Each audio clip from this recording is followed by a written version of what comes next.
ମଧୁସୂଦନ ନାଥ ଜେନା। ମୁଁ ନିଖିଳ ଉତ୍କଳ ପ୍ରାଥମିକ ଶିକ୍ଷକ ଫେଡେରେସନ ହରିପୁର କଟକର ପୂର୍ବତନ ମହାସଚିବ ଏବଂ এই ଅଣ୍ଡିଆ ଗାଁର ବାସିନ୍ଦା ଅଟେ। ସାର୍ କ'ଣ କହିବା ଆମ ଗାଁର ଏଇ ଯେଉଁ ପ୍ରାଥମିକ ବିଦ୍ୟାଳୟରେ ଆଜି ଦ୍ୱିତୀୟ ବର୍ଷ ବାର୍ଷିକ ଉତ୍ସବ ଅନୁଷ୍ଠିତ ହେଉଛି। ଏହି ଉତ୍ସବ ମାଧ୍ୟମରେ ପିଲାମାନଙ୍କର ମାନସିକ ଶାରୀରିକ ଭୌତିକ ବିକାଶ ହେବା ସଙ୍ଗେ ସଙ୍ଗେ ଛାତ୍ର ଅଭିଭାବକ ଶିକ୍ଷକ କମିଟିର ସଭ୍ୟ ସଭ୍ୟା ଏବଂ ପିଲାମାନଙ୍କର ଗୋଟେ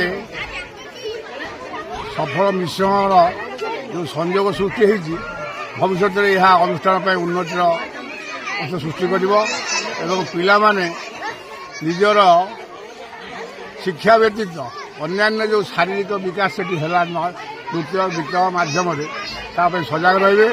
ଆସିଲା ବର୍ଷ ପାଇଁ ପିଲାମାନେ ଆହୁରି ଭଲ ପ୍ରସ୍ତୁତ ହେଇକି ଭଲ ଭାବରେ କାର୍ଯ୍ୟକୁ ସଫଳ କରିବେ ବୋଲି ମୁଁ ଆଶା କରୁଛି। ମୋ ନାଁ ଅନନ୍ତ କୁମାର ମାଝୀ।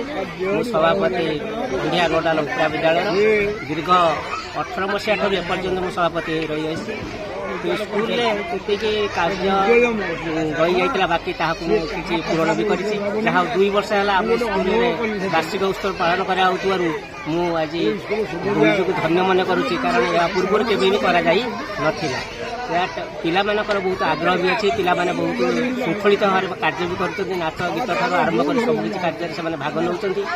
ମୁଁ ଏତିକି ପିଲାମାନଙ୍କୁ କହିବି, ପିଲାମାନେ ତାଙ୍କ ଜୀବନରେ ଏଠୁ ପ୍ରଥମେ ସ୍କୁଲରୁ ଶିକ୍ଷା ଦେଇ କେମିତି ଉନ୍ନତର ହୁଅନ୍ତୁ, ଏତିକି କହି ମୁଁ ବିଦାୟ। ଅଣ୍ଡିଆ ନୋଡାଲ ଉପ୍ରା ବିଦ୍ୟାଳୟର ପ୍ରଧାନ ଶିକ୍ଷକ। ମୁଁ ଗତ ବର୍ଷ ବାର୍ଷିକ ଉତ୍ସବ ଆରମ୍ଭ କରିଥିଲି ଏହି ସ୍କୁଲରେ, ଆଗରୁ ହେଉନଥିଲା।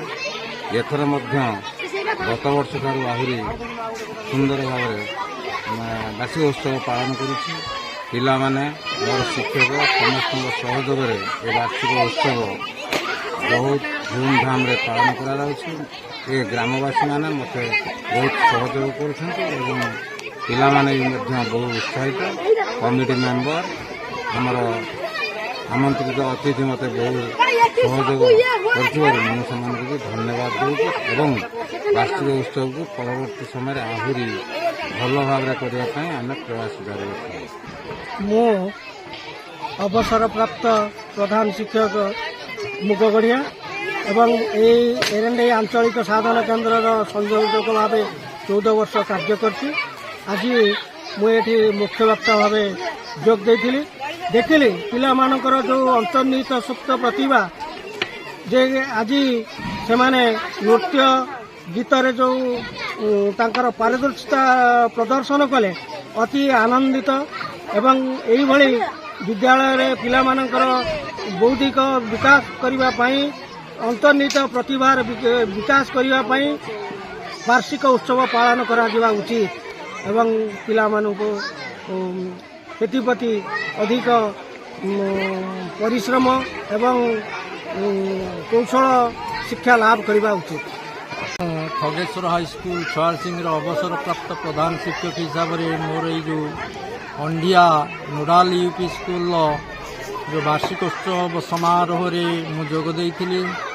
ଏଠିକାର ପରିବେଶ, ଏଠିକାର ସଂସ୍କାର, ଏ ବିଦ୍ୟାଳୟର ଶିକ୍ଷକ ଶିକ୍ଷୟିତ୍ରୀମାନଙ୍କର ମହାନୁଭବତା ଅତି ମୋ ନିଜ ଗାଁ ହେଲେ ବି ଏ ଅତି ଚମତ୍କାର ଥିଲା ଏବଂ ପିଲାମାନଙ୍କର ସଂସ୍କାରୀ ମନୋଭାବ, ପିଲାମାନଙ୍କର ସମସ୍ତ ପ୍ରକାର କର୍ତ୍ତବ୍ୟ ନିଷ୍ଠା, ଯାହା ଶିକ୍ଷକ ଏବଂ ଶିକ୍ଷୟିତ୍ରୀ ସେମାନେ ଯାହା ଶିଖାଇଛନ୍ତି ପିଲାମାନଙ୍କୁ ତାହା ଅତୀବ ହୃଦୟସ୍ପର୍ଶୀ। ମୁଁ ଏହା ବର୍ଣ୍ଣନା କରିପାରିବି ଏବଂ ପିଲାମାନଙ୍କର ଅନେକ କିଛି ଉନ୍ନତି ହୋଇଛି ଏବଂ ଶିକ୍ଷକମାନଙ୍କର ସବୁ ପ୍ରକାର ଚେଷ୍ଟା ସତ୍ତ୍ୱେ ଏହି ଅନୁଷ୍ଠାନ ଆଜି ଏ ଅଞ୍ଚଳରେ ଏକ ମହିମା ବା ଅତି ଉଜ୍ଜଳ ଭବିଷ୍ୟତ ପିଲାମାନଙ୍କ ସୃଷ୍ଟି କରିପାରିଛି।